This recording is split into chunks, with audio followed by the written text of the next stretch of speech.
In 1939, Italy had almost as many fighters as Britain and France combined.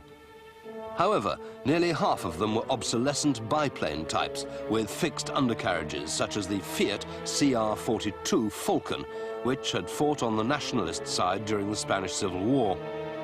Italian industry had been slow to respond to changing demands, particularly in the development of more powerful engines. Despite a good record in the pre-war Schneider trophy races, Italian warplanes, including bombers such as the Caproni 133, were almost universally fitted with underpowered radial engines when Italy entered the war in 1940.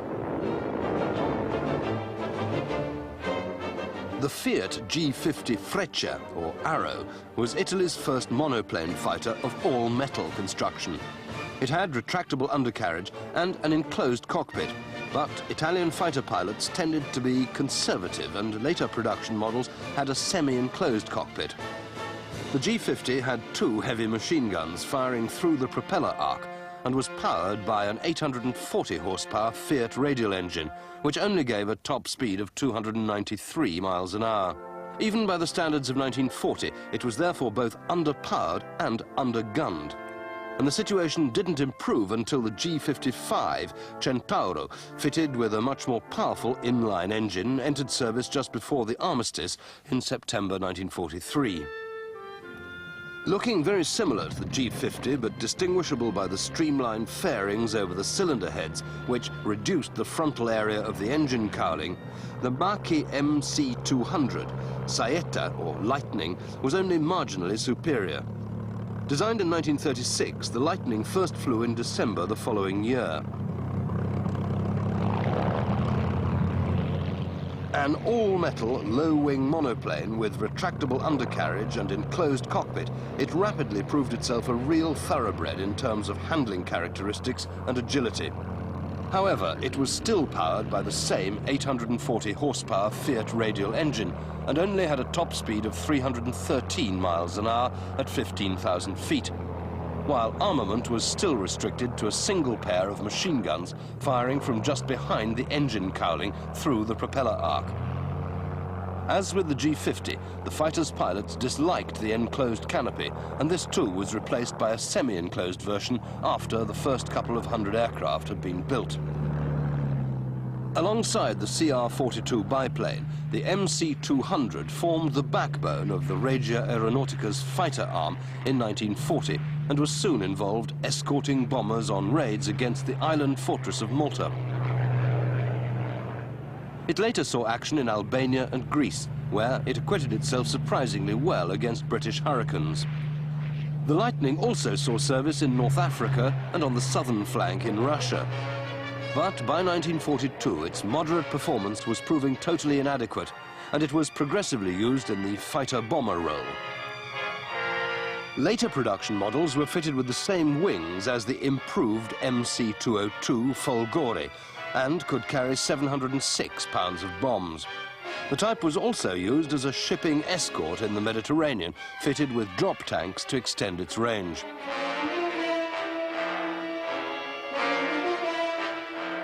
For all its inadequacies, the MC-200 served the Italian Air Force well during the early period of the war and was flown by a total of 20 gruppi, or wings.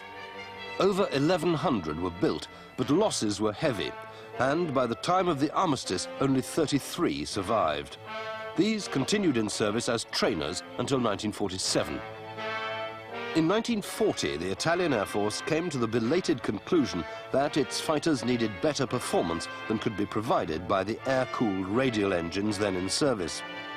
Recognizing the superior qualities of the Messerschmitt 109, Marchi acquired an 1,175 horsepower Daimler-Benz 601 liquid-cooled inline engine and fitted this to a modified MC-200. This prototype of the MC-202 Folgore, or Thunderbolt, first flew in August 1940, and the improvement was immediately noticeable. The more powerful engine and streamlined nose gave a top speed of 370 miles an hour, and handling qualities remained as delightful as before. Marchi promptly ordered more engines and began building them under license, and the MC-202 entered service in the summer of 1941, seeing its first action over Libya in November. Early models had the standard Daimler-Benz engine, but later ones the slightly less powerful 1,075 horsepower version, license-built by Alfa Romeo. More than 1,100 Folgores were produced, and the aircraft was a marked improvement over the MC-200, although by 1943 it was again outclassed by contemporary Allied fighters. Its rugged construction and agile performance made it well liked by its pilots, and when 2 extra machine guns were fitted in the wings, it became the best Italian fighter of the war. At its peak, the Folgore equipped 19 Gruppi, and it saw action from Stalingrad to Tobruk. By the time the Allies invaded Sicily in July 1943, however, losses left only about 100 still operational. And when Italy surrendered some 10 weeks later, this figure had fallen to a mere 53.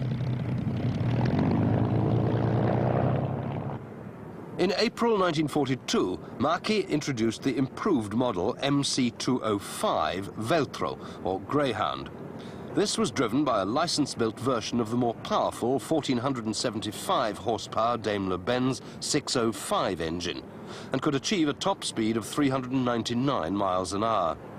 However, it came too late to stave off the Italian collapse, and of the 265 Veltros built, only 66 remained operational at the time of the armistice.